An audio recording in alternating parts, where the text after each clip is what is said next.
My spank is for the United States Senate. And guess what it's on? It's on dress code.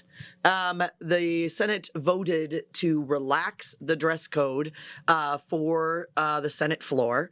It had been suits, ties, largely because of Senator Fetterman from Pennsylvania, who likes to show up in hoodies and shorts. So here's what I will say. And I think I've told this story before on this podcast, but I had a picture in my office because the Historical Society gave me famous historical Minnesota women. And one of them was Nancy Brataas, who was the first woman elected to the Minnesota Senate of her own steam. The other senator had replaced her husband. So Nancy Brataas came into my office. She was elected in 1975. That was the first woman. Amazing. And she came into my office, and I got a picture of her with the picture. In that, she pointed out to me that she had sort of like this collar on her shirt.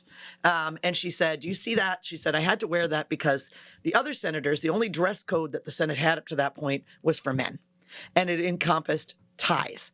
And so the other senators would stand up and try to rule her out of order simply because she was not conforming with the dress code, which required a tie. And so she would always wear something, she said, around her neck so they would leave her alone.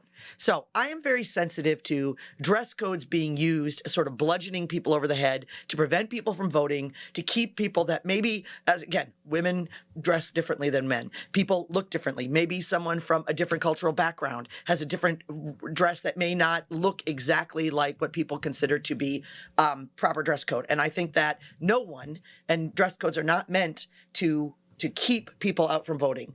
However, there is also a modicum of respect that is due. And I don't think that there's anyone out there that thinks that shorts and hoodies is a respectful way to dress. Except for Ted Cruz.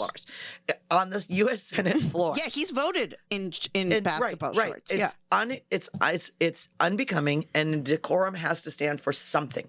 You are a U.S. Senator. You represent the entire state. This is not about you. It's not your seat. It's the people's of Pennsylvania seat. Or if it's Ted Cruz doing it, it's the people of Texas's seat, not yours.